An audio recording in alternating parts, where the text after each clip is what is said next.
kitab Umdatus Salik karangan Al-Imam Ahmad bin Naqib Al-Masri. Dan pada pengajian kita yang lepas, kita telah membicarakan hukum ahkam yang bersangkut paut dengan udhiyah, iaitu binatang kurban. Dan hari ini insya-Allah kita akan masuk kepada fasal yang seterusnya, iaitu tentang aqiqah. Dan perbezaan di antara udhiyah dengan aqiqah. Udhiyah ini adalah binatang kurban yang disembelih pada hari raya haji dan juga hari-hari tasyrik sebagai satu amalan mendekatkan diri kepada Allah Subhanahu Wa Taala. Manakala aqiqah, dia adalah binatang yang disembelih disebabkan seseorang itu dianugerah cahaya mata, iaitu sama ada anak lelaki ataupun anak perempuan. Maka disunatkan bagi mereka-mereka yang dianugerahkan oleh Allah Subhanahu Wa Taala cahaya mata untuk melakukan aqiqah. Ini adalah daripada sunnah Nabi SAW, seperti mana riwayat berkenaan dengan kelahiran Sayyidina Hasan radhiyallahu anhu, ini anak kepada Fatimah. Maka Nabi SAW menyembelih 2 ekor kambing. Maka penulis mengatakan, faslun fil aqiqah. Yundabu liman wulida lahu waladun an yahliqa ra'sahu yawma sabi'i wa yatasaddaqu biwazni sya'rihi dhahaban aw fiddatan. Jadi pertama sekali penulis mengatakan disunatkan bagi seseorang yang dilahirkan baginya seorang anak adalah untuk dia mencukur rambut anak tersebut pada hari yang ketujuh. Pada hari yang ketujuh, yakni hari ketujuh daripada kelahiran, disunatkan kita melakukan cukur rambut. Ini biasa kita melakukan yakni di mana-mana di Singapura, di Malaysia, kita mengadakan majlis ini cukur rambut. Biasanya kita mengadakan termasuk ini dengan maulid sekali, dan kita mengambil barakah daripada para hadirin, yakni mengambil sedikit daripada rambut si bayi, dan kita mencukur yakni kesemuanya rambut yakni yang ada pada bayi apabila dia keluar daripada perut ibunya. Maka disunatkan kita mencukurnya, dan selepas itu kita menimbang rambut tersebut. Setelah kita menimbang rambut tersebut, maka kita memberikan sedekah balik kepada harga emas daripada timbangan. Misalan kalau rambut itu 2 gram, maka kita kira mengikut kepada harga emas. Harga emas ini berapa 2 gram? 1 gram misalan $70 Singapura. 2 gram $140. Maka $140 kita sedekah dan memberikan kepada fakir miskin. Ini adalah sunnah. Sama ada kita menggunakan harga emas ataupun harga perak. Sama ada kita menggunakan harga emas ataupun harga perak. Tetapi yang lebih afdal kita menggunakan emas, sebab dia lebih manfaat bagi si fakir dan miskin. Sebab biasanya emas lebih mahal daripada perak. Maka 2 gram emas harganya berbeza dengan 2 gram perak. Wa ay yu'adzina fi udhunihil yumna. Selepas itu penulis mengatakan disunatkan kita melakukan azan. Bilakah kita melakukan azan? Apabila bayi itu keluar daripada perut ibunya, lantas kita melakukan azan. Maka juga ini kita digalakkan oleh para ulama kita, kita membaca ayat ini dalam surah Ali Imran. Wa inni u'idhuha minka wa inni u'idhuha bika wa dhurriyyataha minasyaitanir rajim. Ini ayat ini dalam surah Ali Imran. Ini adalah daripada doa Hannah, yakni ibu kepada Maryam. Apabila dia melahirkan Maryam ini alaihi salam, dia mendapati dia telah dapat seorang anak. Ini zaman dahulu mereka tidak mengetahui kandungan ini anak lelaki ataupun anak perempuan sampai anak tersebut sudah dilahirkan. Jadi dia berdoa kepada Allah agar diberikan anak lelaki supaya dapat berkhidmat di tempat ibadah dan khidmat kepada agama. Dia mengatakan walaisa dzakaru kal unsa, yakni lelaki tak sama dengan wanita. Wanita ada tempat-tempat dia tak boleh masuk, tetapi lelaki lebih bebas. Jadi dia berdoa kepada Allah. Akan tetapi dengan takdir Allah memberikan kepadanya anak perempuan. Maka dia berdoa dengan mengatakan wa inni a'udzuha bika wa dhurriyyataha minasyaitanir rajim. Maka disunatkan apabila kita mendapat bayi, maka pertama sekali kita membaca yakni doa ini dan kita mendatangkan azan. Seperti mana kita ada hadis dalam Sunan Tirmizi, manfaat daripada melakukan azan supaya diselamatkan daripada Sibyan. Nabi SAW ini menyebut ada yakni jin yakni yang diberikan gelaran Sibyan. Ini adalah jin dan syaitan yang tugas mereka adalah menyakiti kanak-kanak. Jadi apabila kita mendapat bayi, maka perlu kita tahu perkara ini. Yakni kita melakukan azan di telinga kanannya dan iqamah pada telinga kirinya. Ini yang penulis mengatakan wa an yu'adzina fi udhunihi al-yumna wa yuqima fi udhunihi al-yusra. Melakukan iqamah pada telinganya sebelah kiri. Summa in kana ghulaman dhubiha anhu syatan. Kalau anak lelaki maka kita menyembelih 2 ekor kambing. Tudziyani fil udhiyah. Balik kepada syarat udhiyah. Syarat udhiyah seperti mana kita mengatakan, kalau dia kambing biri-biri 1 tahun. Kalau dia kambing hutan mesti 2 tahun. Dan selepas itu dia tidak boleh ada keaiban. Kalau kambing yang sakit tidak boleh. Kambing yang buta tidak boleh. 1 mata buta tak boleh. Kambing yang ada penyakit yang menyebabkan dagingnya kurang tidak boleh. Ini semua adalah disebutkan dalam syarat-syarat melakukan ibadat kurban. Kambing yang timpang tak boleh dijadikan sebagai udhiyah, tidak boleh dijadikan sebagai aqiqah. Maka tiap-tiap kambing yang tidak sah udhiyah, tidak sah aqiqah. Ini yang penulis ini mengatakan. Tudziyani fil udhiyah. Dia balik kepada syarat-syarat udhiyah, iaitu melakukan ibadah kurban. Wa in kanat jariyatan fasyatun. Kalau dia anak perempuan, maka kita menyembelih 1 ekor kambing. Kenapa anak lelaki 2 ekor kambing, anak perempuan 1 ekor kambing? Ini semua ittiba', ikut kepada perbuatan Nabi SAW. Fatutbahu bihulwin. Aqiqah disunatkan kita setelah kita menyembelih kambing, kita masaknya dan kita meletakkan manis-manisan padanya.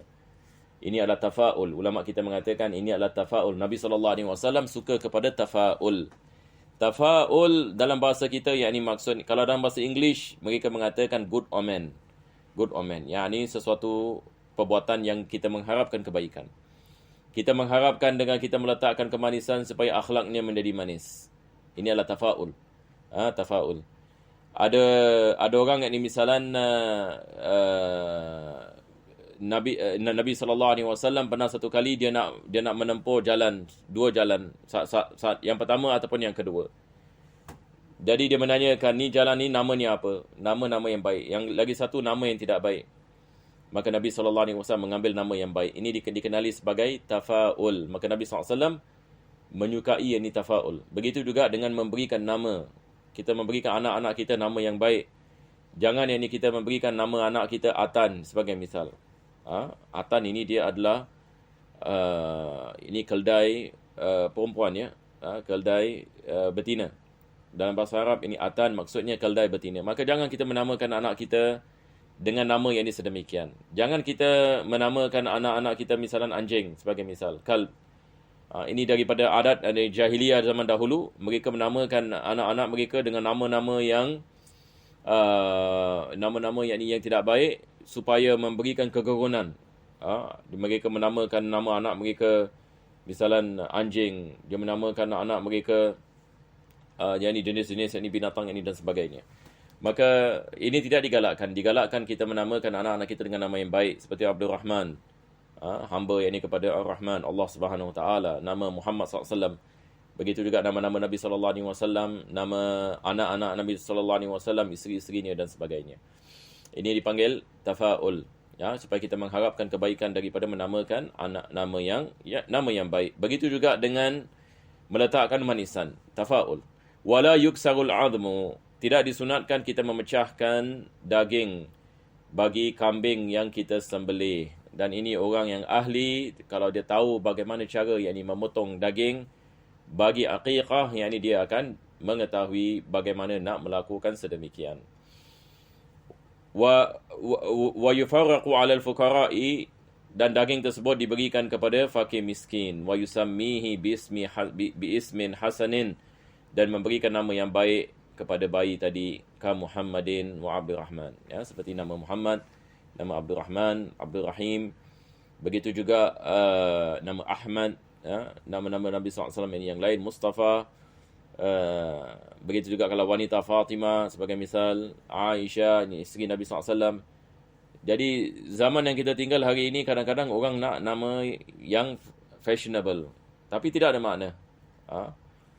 Orang menamakan nama seperti zaman saya lihat orang suka nama Natasha. Allah alam ini apa maksud Natasha? Tidak ada makna. Natasha. Begitu juga dengan nama-nama yang yang tidak membawa kepada makna, akan tetapi disebabkan namanya sedap ini didengar sebagai misal. Ada sebagian orang dia lihat mak dia nama sedemikian, bapa nama sedemikian. Dia ambil setengah nama mak dia, setengah nama bapa dia, jadikan nama. Tidak ada makna ni. Jadi apabila kita nak memberikan nama, jangan kita ikut trend ini. Ini bukan trend orang Islam.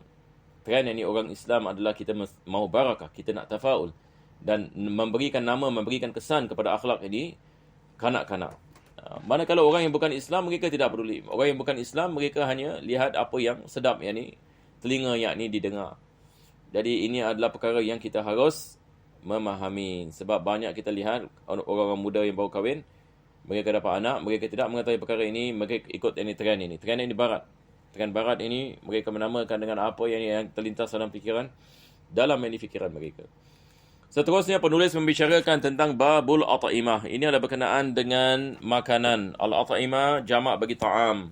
Hukum ahkam makanan yang halal. Maksudnya apakah benda-benda yang halal yang dimakan.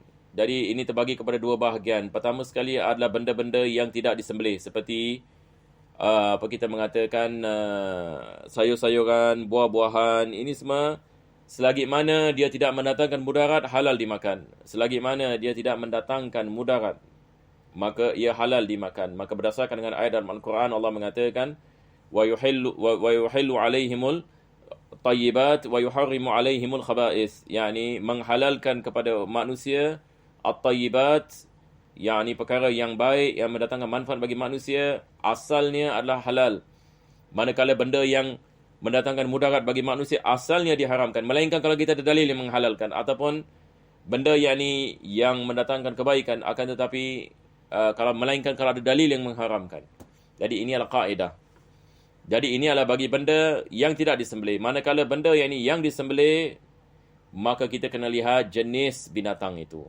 Jadi di sini penulis ini mengatakan yu'kalu bakarul wahshi wa himarul wahshi, yakni dibolehkan kita memakan lembu yang liar. Lembu ini kita ada lembu yang biasa yang disimpan, dan kita ada lembu yang lembu yang liar, yakni seperti kita mengatakan lembu hutan dan sebagainya. Ini adalah lembu yang liar yang kita lihat mereka menyondol manusia dan sebagainya. Ini semua jenis lembu yang liar. Tapi adakah dia halal dimakan? Ia halal yang dimakan. Begitu juga dengan lembu yang disimpan. Lembu yang ahliyah disebutkan bakar ahliyah. Wa himarul wahshi. Himarul wahshi ini adalah zebra. Himar al-wahshi. Himar dalam bahasa Arab ini maksudnya keldai. Keldai tidak boleh kita makan. Keldai tidak. Kita ada nas. Dalam peperangan Khaybar, para sahabat mereka memasak daging keldai, maka Nabi SAW melarang mereka dan memerintahkan mereka buang daging tersebut. Di sini kita mengatakan daging keldai diharamkan. Tetapi himarul wahshi maksudnya adalah dia zebra, dia dekat kepada kuda. Zebra ini hukumnya sama seperti kuda. Ini dia halal dimakan. Selepas itu kita ada wadab'u. Ini dab'u kalau dalam bahasa English hyena. Hyena dalam bahasa Melayu ini saya tidak mengetahui. Jadi kalau dalam bahasa English ini hyena, kita lihat hyena ini dia adalah binatangnya seperti anjing. Binatangnya seperti anjing, tapi dia berbeza dengan anjing. Dia tinggal di hutan, di padang pasir dan sebagainya. Ini dalam bahasa Arab kita panggil ad-dab'. Ini halal yang dimakan disebabkan dia tidak ada taring. Dia adalah jenis binatang yang tidak ada taring. Sama juga dengan sa'lab. Sa'lab ini fox. Kita mengatakan binatang fox ini musang ini juga ada binatang ini halal dimakan. Sebab ini dia juga ada taring, akan tetapi taringnya bukan taring yang digunakan untuk menikam binatang yang lain. Wal arnab, jenis arnab dalam bahasa Melayu juga kita mengatakan arnab, ini juga halal dimakan. Wal qunfus, ini adalah jenis ini binatang yang ada yang tajam ini. Apa dipanggil yang dalam bahasa English kita mengatakan porcupine. Dalam bahasa Inggeris kita panggil porcupine. Tidak silap dalam bahasa Melayu kita panggil landak. Wal wabar wal dhabiyu. Lepas itu yang ni kita ada jenis yang ni binatang yang ni dia seperti kambing. Dia seperti yang ni kambing. Kalau dalam bahasa kita panggil yang ni rusa dan pelanduk. Wal dhab. Dhab ini adalah jenis yang ni biawak. Biawak yang ni yang tinggal yang ni di padang pasir. Ini halal yang dimakan. Kita ada kisah Khalid bin Walid memakan dhab di hadapan Nabi SAW dan Nabi tidak melarangnya. Wan na'ama ini adalah ostrich. Na'ama kalau dalam bahasa Melayu kita panggil apa? Kuda. Yani wallahu alam. Jadi dalam bahasa Inggeris kita panggil yang ni ostrich. Na'ama. Wal khail. Al khail kuda. Halal yang ini dimakan. Jadi ini semua adalah jenis yang binatang-binatang yang halal dimakan. Maka kaedahnya adalah dia tidak mempunyai taring yang mana dia menerkam binatang yang lain. Yang kedua, dia tidak mempunyai mikhlab. Seperti mana dalam kitab Abu Syuja'. Dalam kitab Abu Syuja', penulis ini membicarakan tentang perkara ini. Kaedah. 3 perkara. Binatang yang tidak ada taring. Taring yang boleh membunuh. Seperti harimau, singa. Ini semua binatang yang tidak dihalalkan kita memakannya. Begitu juga dengan gajah yang dia mempunyai bahagian ini untuk membunuh ini binatang yang lain. Tidak dibolehkan kita memakannya. Selepas itu juga kita tidak boleh memakan jenis binatang yang ada kuku. Kuku yang dia membunuh. Kuku yang membunuh. Seperti apa? Seperti burung helang. Ini kita dalam bahasa Arab kita panggil mikhlab. Maka ini tidak sah. Tidak halal kita memakan jenis ini binatang-binatang yang ini seperti ini. Sebab ini dia boleh membunuh binatang lain yang ini dengan kukunya. Sama juga dengan binatang yang ada taring. Dia boleh membunuh binatang yang lain yang ini dengan taringnya. Perkara yang ketiga yang disebutkan oleh Al-Imam Abu Syuja' adalah tiap-tiap binatang yang kaum Arab memandangnya sebagai tidak sesuai dimakan. Kama istakhbasahul al-Arabu. Ini disebut dalam kitab ini Abu Syuja'. Jadi ini adalah 3 perkara. Yang tiap-tiap ini binatang yang mana pada zaman Nabi SAW kaum Arab ini tidak memakannya. Kalau sekiranya kita tidak ada dalil yang menghalalkannya, maka asal ini hukumnya haram. Asal ini hukumnya dia adalah perkara yang diharamkan. Nah, selepas itu penulis mengatakan wala yu'kalu sinnaur. Sinnaur ini dia adalah jenis yang kucing liar. Kucing liar. Seperti mana kucing kita tidak boleh memakan, begitu juga dengan kucing liar. Ini adalah kucing yang tinggal di padang pasir. Jadi dia besar sedikit. Tapi tak sampai kepada besarnya yakni singa. Dia besarnya sedang dia mempunyai kekuatan yakni dan dia dapat berlari ini dengan yang ini pantas. Dia juga memakan bangkai. Ini adalah sinnaur, iaitu kucing liar. Walal hasyaratul mustakhbasatu. Tidak dibolehkan kita memakan ini insects, hasyarat. Binatang-binatang macam dia memberikan seperti semut, kannamli wa dhubab. Begitu juga dengan lalat, cicak, ini bug.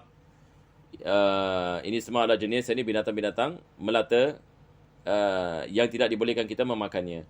Wala ma yuqawi binabihi kal asadi. Afwan, wala ma yataqawwa binabihi kal asadi wal fahdi wan namiri wad dhi'bi wad dubbi wal kirdi wa nahwiha. Ini seperti mana kita mengatakan tadi, binatang-binatang yang ada nab. Nab ini adalah taring, ya. Yakni dia menggunakan taringnya untuk menggigit binatang yang lain, yakni untuk mematikan binatang ini yang lain, seperti kal asadi wal fahd. Al asad adalah singa, al fahd ini leopard, wan namir harimau, wa dhib ini serigala, wa dub yakni beruang, wal kird monyet, wa nahwiha. Ini semua adalah jenis binatang yang ada taring, yang menggunakan taring untuk membunuh binatang yang lain. Wa ma yustadu bil mikhlabi. Ini kuku, mikhlab. Qasakri wasyahin wal hada'a wal ghurab. Jenis-jenis binatang seperti ini eagle. Begitu juga ini asyahin wal hada'a. Dia adalah jenis ini burung, dia seperti ini halang. Dia jenis ini seperti ini burung ini halang. Dia menyebu ini binatang-binatang yang lain dengan menggunakan kuku mereka. Begitu juga dengan burung gagak. Burung gagak yang ini menggunakan kuku dan juga yang ini mereka punya taring. Illa ghurabaz zar'i fayukalu. Melainkan yang ini burung gagak yang ada yang ini pada tanam-tanaman. Yang ini dia adalah jenis yang ini burung yang ini yang berbeza, maka dia kecil sedikit. Dia seperti yang ini burung yang ini merpati. Maka burung-burung yang ini seperti ini dia halalkan kita memakannya sebab dia tidak mempunyai taring dan juga dia tidak mempunyai kuku yang ini yang dia menggunakan untuk menyebu binatang ini yang lain, maka ia halal yang ini dimakan. Wallahu a'lam bissawab. Insya-Allah kita berhenti di sini dan kita akan menyambung pengajian pada minggu yang akan datang insya-Allah taala. Wa sallallahu ala sayyidina Muhammadin wa ala alihi wa sahbihi wa sallam. Alhamdulillahi rabbil alamin.